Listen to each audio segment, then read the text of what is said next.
Is that sound comfortable? Good. So this morning we're going on with the second part of the passages we're taking from the RISSHO ANKOKU RON. The first lecture, which Ricky Baines gave yesterday, was mainly concerning RISSHO, the establishment of the ultimate truth. Today's lecture is more concerning Ankoku, securing peace in the land, though in fact the two are inseparable. Therefore it was inevitable that Ricky Baines in his lecture talked about Ankoku as well as RISSHO, and today, inevitably, in talking about Ankoku, I shall be talking about RISSHO, because the two go hand in glove. The establishment of the ultimate truth inevitably leads to a change in society through the actions of those people in whom the ultimate truth has been established.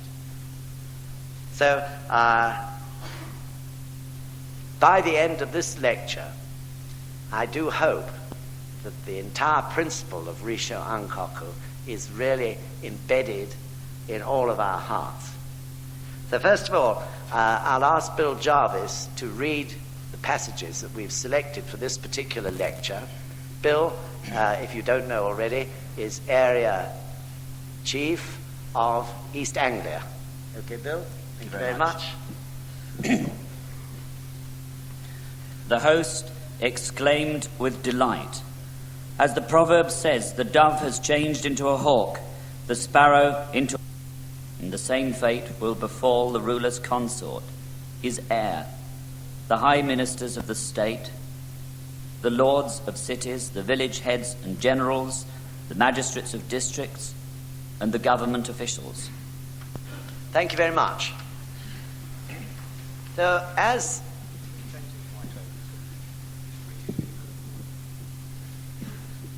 a starter, let's just consider the main reasons for the RISSHO ANKOKU RON being such an important document. This will help to the continuity, if you like, between this lecture and the one you had yesterday. There are three reasons, main reasons. First of all, the RISSHO ANKOKU RON gives one the reason for and the solution to the sufferings of humanity today, in this world, right now. Secondly, it provides the reason for the existence of Soka Gakkai International, and the reason for your existence in this room on this course today. And thirdly, it is the validation of all the teachings of Nichiren Daishonin in terms of the three proofs, that is to say, documentary or historical proof, theoretical proof, and actual proof. So I'd like to spend a little while examining these three reasons in some detail. The first reason, that it is the solution to the ills of humanity today, as already has been explained, and I'm sure is clear to you, the sufferings of the people in 13th century Japan, though it was in a different era, in medieval times, are no different whatsoever to the sufferings that humanity is undergoing today. Therefore, the more we study the RISSHO ANKOKU RON, the more clear it becomes to us that these sufferings are now being felt by human beings in every part of the world. Let's look at that list of 3 calamities and 7 disasters once more. Inflation. I no need to dwell on that. We're all only too well aware of it. And in other countries, such as some of the South American countries, inflation is, as you know, at an unbelievable level, so that the financial state of those countries is in absolute chaos. And inevitably, of course, the people suffer. Warfare. Ricky said yesterday, something like 46 wars of one sort or another going on in the world today. Pestilence, disease, certainly in the third world, still exists. And in Europe, where medical science has advanced so greatly, diseases that afflict the third world, such as cholera and malaria and yellow fever, have been conquered. But in their place, there are diseases of the mind. Other diseases, such as cancer, leukemia, which have grown hugely and developed greatly across the population in recent years. In the 7 disasters, disease is mentioned again, foreign invasion. We stand under the threat still of nuclear war. Even if nuclear weapons were banned, we still stand under the threat of what is known as conventional war. What an absurd term, isn't it? Conventional war. Nevertheless, the 2 superpowers exist on either side of our borders. And Europe stands in the center, the battleground of any future conflict.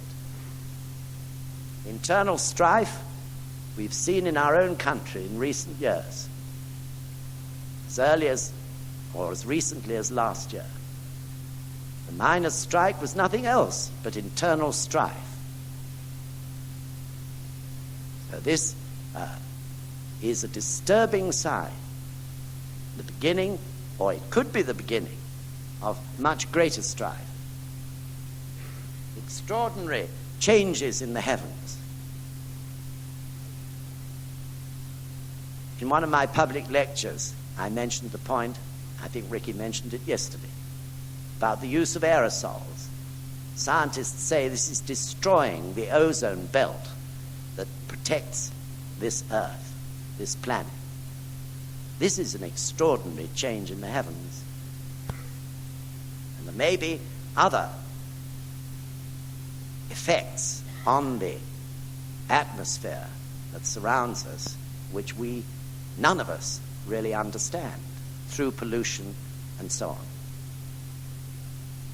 Solar and lunar eclipses. When I lived in Tokyo,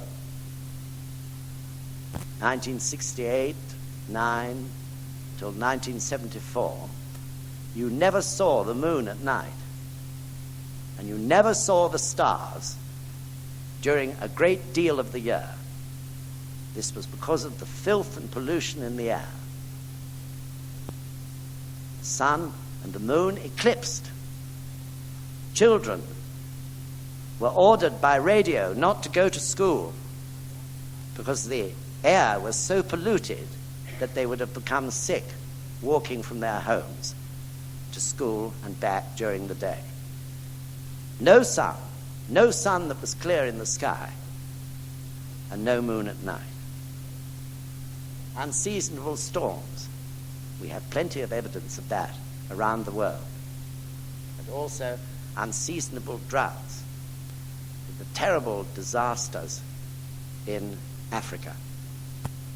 So you can see that these 3 calamities and 7 disasters are a living reality, aren't they? Though they were predicted so long ago in the sutras and teachings of Shakyamuni Buddha. The second reason for the importance of RISSHO ANKOKU RON, I said, was that it justifies, if you like, or gives the reason for the existence of Soka Gakkai International. Soka Gakkai International truly is, isn't it, the Buddha's peace force. You heard on the first day that we have to create a stronger and stronger peace force by the beginning of the 21st century, so that the balance of the world and the negative downward trend can at last be rectified. This peace force is unprecedented, isn't it? Who has ever heard in the history of this planet of human beings in itai doshin, in unity, right across the world? So, of course, the time is right. The time is perfect because of the incredible advance in human communication in the last 40 years. We can communicate now. I can feed a note that I've scribbled out in my own hand into a machine, as you know, called a telefax, and instantaneously it appears in the same sort of machine in someone's office in, say, Nichiren Choshu of America, or Nichiren Choshu of Brazil, or Hong Kong, or Japan, or France. We can get on an aeroplane and go anywhere in the world in 24 hours or so. Sometimes I think when I'm charging up the motorway on one of my trips to see members in the north or in the west country, how incredible. When my old father, when I was a boy, used to be preparing for his summer holiday where all the family were going off, usually no further than the Isle of Wight, mind you, from London, he used to take about a week preparing his car in readiness for this incredible journey that he was going to make. It's incredible to think of it. The world has totally changed since I was a boy.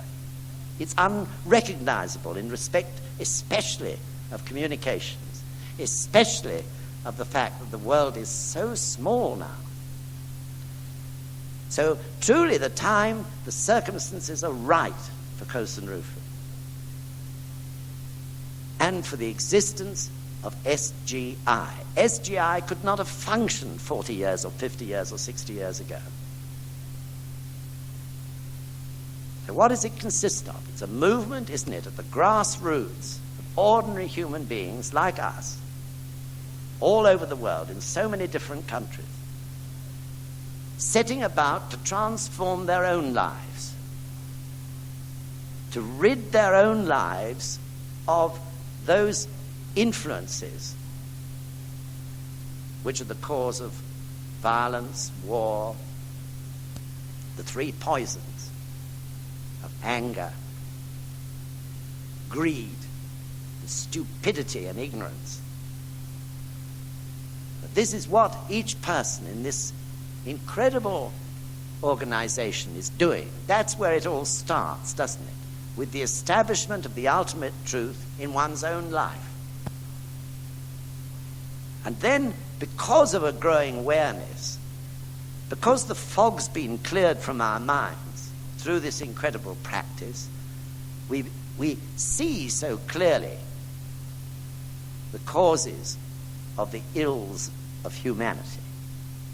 We begin to understand, and inevitably, therefore, in a very natural way, our desire grows to change it. So, Sean Seymour this morning gave such a good experience, it was really moving. Through the workings of the ultimate truth, RISSHO, in his and his wife's lives, they are concerned with their community. This is beautiful.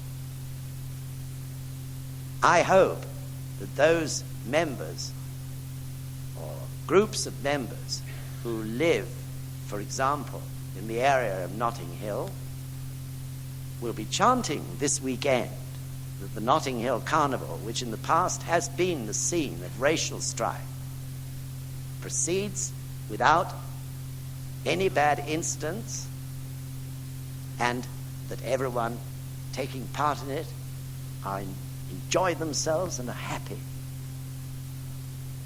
I wonder how many of the members have realized that. It takes time to realize one's responsibility. It's a natural development, isn't it, of the transformation in one's own life.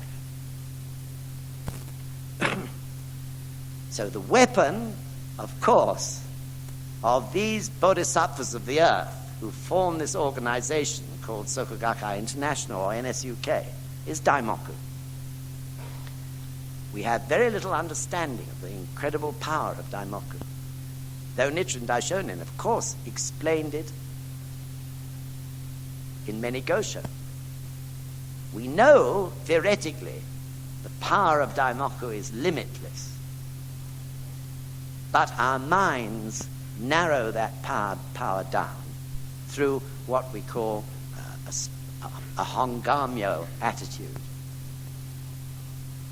We can't believe that such power exists.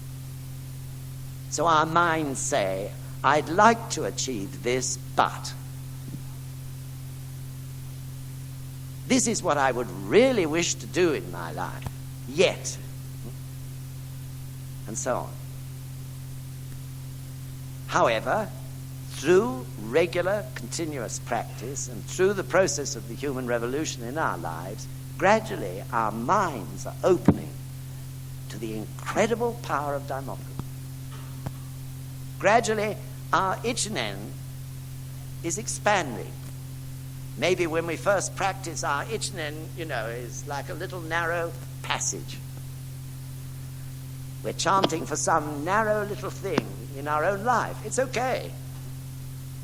The important thing is to chant for that narrow little thing, because in the doing of it, you're opening that passage, that little narrow gap, a little wider. Gradually, through our actual proof and experiences of the power of Daimoku, this passageway of our ichinen is becoming wider and wider and wider, until in the end we can embrace not just our family, but our place of work, our whole neighborhood, our whole country, the whole world. And our Daimoku is exactly relative in its power to our ichinen, to how much our life is open. This is the point, isn't it? And gradually, through actual proof, we develop this understanding. And people all over the world in this extraordinary organization are developing this understanding. So speaking personally, I feel so fortunate, and I really feel so proud. Or perhaps it's better to say I sometimes really wonder at my luck to be part of this extraordinary organization of human people, human beings, which is just beginning now to grow and develop into something extraordinary, something the world has never seen before. So I think it's important to understand SGI. It's important to grab hold of a copy of the SGI graphic if you see it, to remind oneself that we're not alone, that there are people doing their human revolution and doing activities in every country, or almost every country of the world. We are part of that movement. And because in each country, each person is chanting to the Gohonzon in an amazing way, we're all in rhythm. We could travel from here to Peru and settle into activities there in a moment. We might find the discussion meetings a little strange, in a different language, singing different songs, with different social problems to discuss. But we would quickly fit into the rhythm of it all. And then furthermore, each one of us in our own sphere begins to view our environment in a new way. We become so perceptive to human suffering through the power of the Buddha state working in us. Because we become so perceptive to human suffering, the desire in us grows to change it. Just the same as that desire is growing in Sean and Jane Seymour. And inevitably, we will bring about change, as I was saying on the first day you arrived here. Inevitably. By perhaps quite small actions, by sowing seeds of a new way to look at things in our fellow workers or in our boss, it will change. Like ripples, isn't it? As we often use that simile of ripples dropped into a pond and then moving outwards. So only you understand your environment. I don't understand it. Sensei doesn't understand it. Even your headquarters leader doesn't understand it. Only you understand your environment. Only you know your neighborhood, together with other people, your shakabuku, of course, around you. So each of us is an expert, or should be, if we keep our eyes open, experts, so far as our own environment is concerned, because no one else shares it. So no one else can be responsible for it except ourselves, isn't it?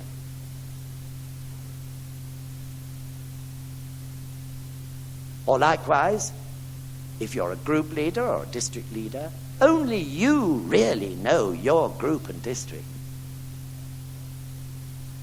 Your chapter chief may know something about it. Your headquarters leader may know a little less about it. Only you are the expert. Only your daimoku is traveling along that particular area or slant or level or whatever you like to call it. I call it that particular layer of the cake. So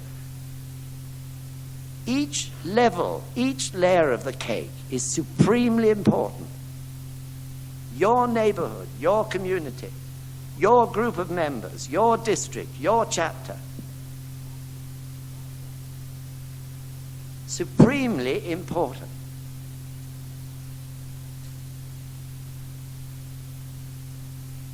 In the same way, President Ikeda can see, just as the gosho says, paths which we can't see concerning Kosanufu of the world. We're not chanting every day for Kosanufu of the world. Not in the sense that President Ikeda is. That's his layer of the cake. My layer of the cake is Kosanufu of the United Kingdom. Probably no one else in the UK is chanting with such concentration and such ichinen for Kosanufu of the United Kingdom as I am. That's my layer of the cake. You, quite rightly, have other layers, but each layer is vital. If one of those layers hasn't got the jam in it, it leaves a dry, nasty taste in the whole cake.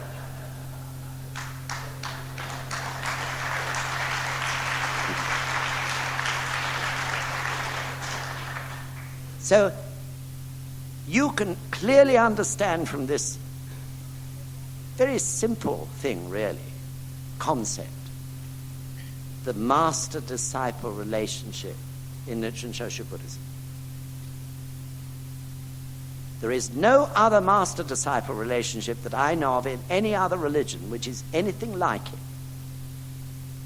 Because the disciples do not move in the footsteps of the master. The disciples and followers do not shelter under the umbrella of the master.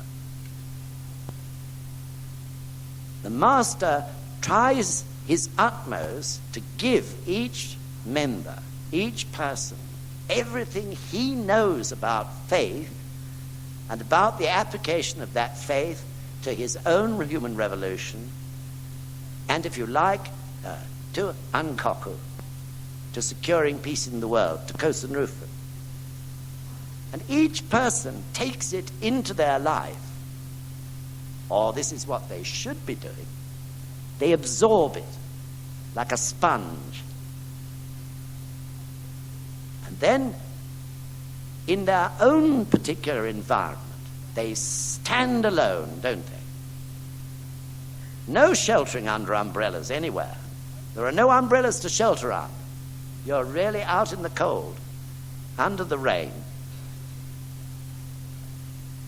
And there you bring this out, blended with your experience of your particular environment, your knowledge, blended with the Buddha wisdom, and use it in the way that's best for your circumstances. So only you can do it in your particular environment. I cannot tell you how to do it. Yet, all over the world, there are human beings like us beginning through their own human revolution, their own understanding of Kosen Rufu, to take charge of their environments. Their work area, their family, their social life, and of course their Buddhist activities. This is an extraordinary picture, isn't it? All these human beings walking down these paths, perceiving suffering, and naturally developing this desire to change it. Because if I don't change it, no one else can. So I better get on with it. It just blows my mind whenever I think about it.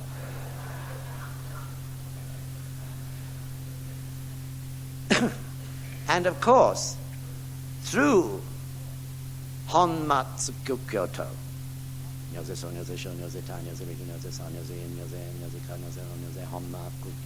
actually, in full, it's Honmatsu Kyoto. Consistency from beginning to end. We bring out our Buddha nature. And with absolute consistency, from beginning to end, it works, not only in our lives, but also in our environment. And brings about that change. It translates RISSHO, the ultimate truth in our lives, into Ankoku, securing peace in the land, securing peace in our neighborhood, securing peace in my company, securing peace in the hospital I work in. You understand? Of course, it doesn't happen overnight. We work on it. It may take us 5 years in a particular environment to begin to see change. It may take us 10 years, but we know we can do it. And that makes life exhilarating. We can't go to work miserable if we really see what a challenge it is. And if we really determine that we're going to master it and change it. Master it in terms of mastering it in our daimon. So much for the justification, if you like, for the existence of SGI, the organization of the bodhisattvas of the earth. And then the validation of Nichiren Daishonin's teachings in terms of the 3 proofs. Let's just look at that for a little while. Documentary or historical proof. Nichiren Daishonin, in this public document called the RISSHO ANKOKU RON, he's referring all the time to the sutras and teachings of Shakyamuni Buddha. This is what the people of Japan knew. And of course, to this day in Buddhist countries, this is what the people may know something about. He doesn't refer to his teachings at this point of Shakabuku. He refers to the teachings that the people know. And he proves through references, we've only seen a small measure of them, of course, in the passages we're studying on this course. But in the other parts of the RISSHO ANKOKU RON, there is an incredible number of quotations. Everything that Nichiren Daishonin says is being justified through the teachings of Shakyamuni. So therefore, the RISSHO ANKOKU RON is the basis for any debate, any argument, say, concerning the ultimate truth of Nichiren Daishonin's Buddhism. And especially, of course, he refers to the 3 calamities and 7 disasters.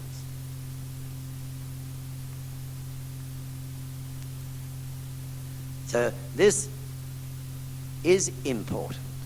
We might say, why should it trouble us? Refutations of the incorrect practices or beliefs of other Buddhist or so-called Buddhist sects. Nichiren Daishonin, in so many gosho, castigates Zen and Ritsu and Shingon and Nembutsu, especially Nembutsu and the RISSHO ANKOKU RON. But it is important for us, in a general sense, because by reading and understanding the way in which Nichiren Daishonin makes clear the validity of his teachings, we can begin to understand how to view other religions, the religions of the West, Christianity, Judaism, Islam, and so on. We get into the way of it through studying Nichiren Daishonin's debates and arguments against the teachings of other sects.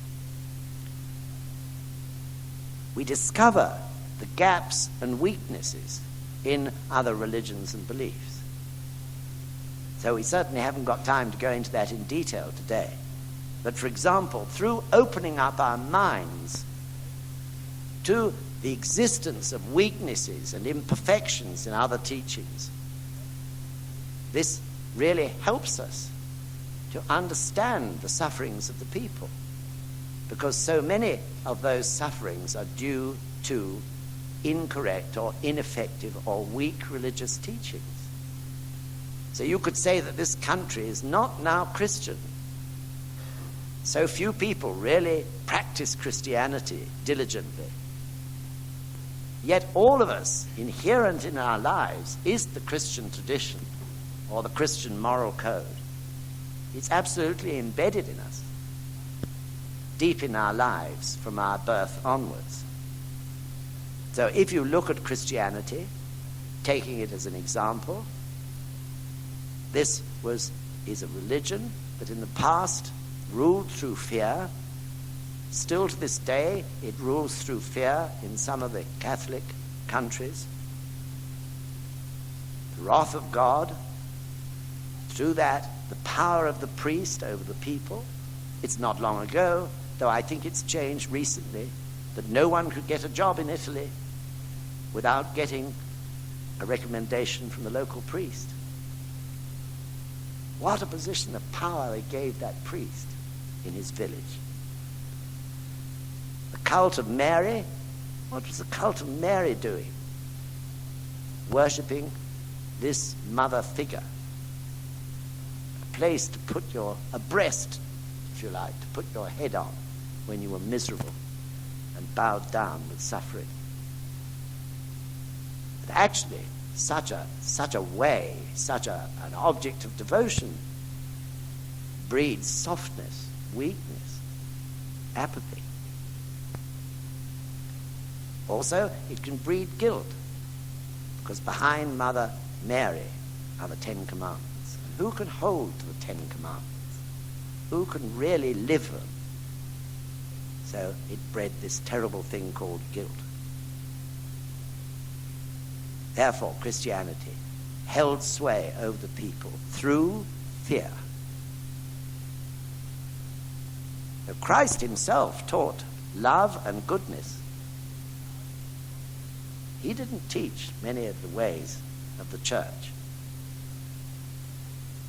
He certainly didn't teach the ways, for example, of the Spanish Inquisition, or the ways of the wars between Christian and Christian, with priests on both sides encouraging their men to fight. But this was possible, this happened because the teachings of Christ were incomplete. Therefore, men had their ideas on how to fill the gaps. And incredible as it may seem, they actually fought. They went to war in order to defend those ideas, totally going against everything that Jesus Christ taught. That is weakness, the weakness of incomplete teachings. Judaism, we take a quick look at it. Judaism is a religion, isn't it, based on exclusivity. Inevitably, therefore, because of its exclusiveness, always the Jewish people have been persecuted. Generation after generation after generation. Islam, a religion which resorts to what is called the holy war. The karma of war is deeply integrated with Islam. Communism is another religion, a religion based on materialism. Therefore, inevitably, one discovers that it stirs up greed, the poison of greed. It exists in all human beings. Greed, either for material greed or greed for power. So those in power, in positions of power in communism, it seems, when studying the history of it, that they view human life as expendable. That huge numbers, when necessary, can be quietly snuffed out in order to maintain the system. Nazism was the worship of a race or a nation. And of course, at the root of it, of what Nazism stirred up, was the attitude of Christians to the Jews. And Hinayana Buddhism, Buddhism of Shakyamuni's early teachings, has always bred a passiveness or obedience. The people bowing to the priests who conducted the practices and rituals, looking after them, making offerings to them, often very gentle people, but very easily apathetic, bowing their heads to their lot. Therefore, always, if you look at the history of so many Hinayana countries, overruled and conquered by other races or nations. So even that glance makes one realize what a profound effect religion has on the people. When I say religion, I mean really isms of various sorts.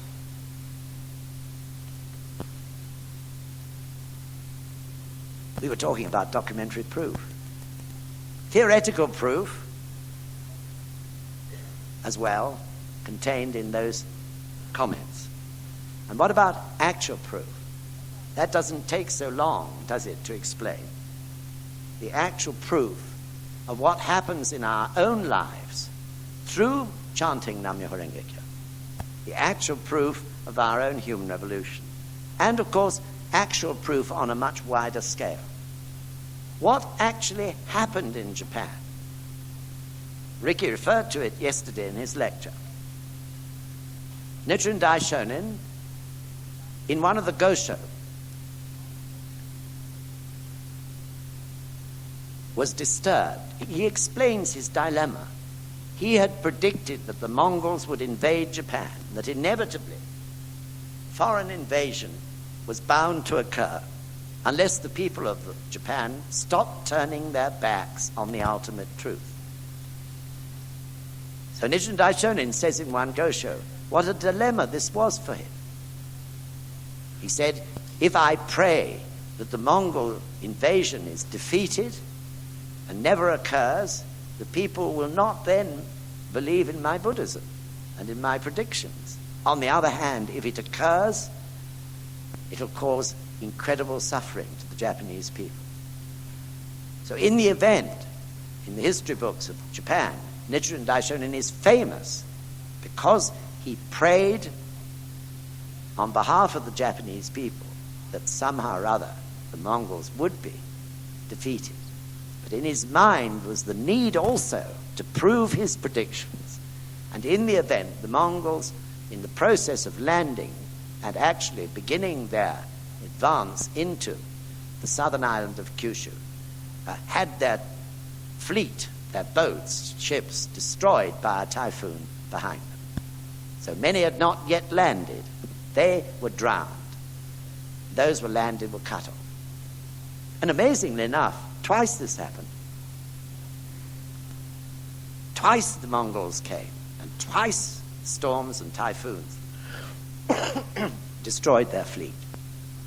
So their invasion was never successful. But still, the Japanese people turned their backs on the ultimate truth. Still, they slandered Nichiren Daishonin, and then for 700 years, the ruling authorities of Japan slandered those people who stuck to their belief in the Gonzen and Nammyo Renge-kyo. There were 700 years of persecution. You can go to various parts of Japan, and somewhere, if you look up the story of the city, you may find the massacre or the persecution of believers in Nichiren Choshu who tried to break out from this trap that they were caught in. That is to say, the Japanese medieval system, where people had to practice the religion which their fathers and forefathers had practiced, and they had to remain in the area where they were born. You had to get a passport, and that was very difficult to get and cost a great deal of money if you wanted to move from Tokyo to Osaka. This was the way the shoguns ruled Japan and kept it in an iron grasp. But still the rulers themselves turned their back on the ultimate truth. And finally, when what few lay leaders there were had been driven underground or imprisoned in 1939 and 1940 and 41 at the beginning of World War II, finally the crunch came and Japan was destroyed. We have no conception of the destruction. We know the destruction in Hiroshima and Nagasaki, but we often forget that every other city in Japan of any worth was totally destroyed. The Japanese people were in rags. Their economy was nil. There was nothing but misery and suffering everywhere.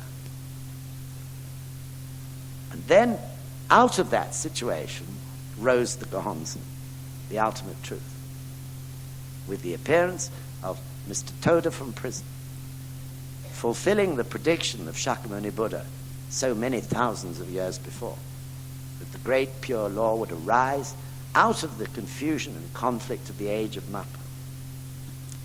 It's really extraordinary, isn't it? So, RISSHO, the establishment of the ultimate truth, is what motivates Ankoku. RISSHO, we chant Daimoku of the three great secret laws to the Gohonzon, the second of the secret laws, in the correct place, the sanctuary or kaidan, where we plant it. In our bed-sitting room, which after all exists in the neighborhood and community, or at the Richmond Center, the place, the correct place for the United Kingdom as a whole. And through the devotion of those who chant Nammyo Renge-kyo to that Gohonzon in our own rooms or at the Richmond Center, the Buddha's land expands throughout the environment for which that Gohonzon is the prime point.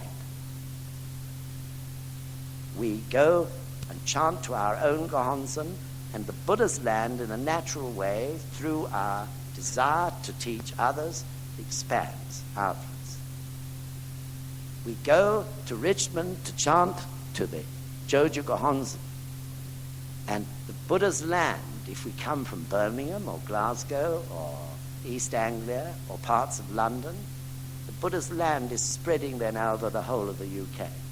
We go to treats and chant to the European God.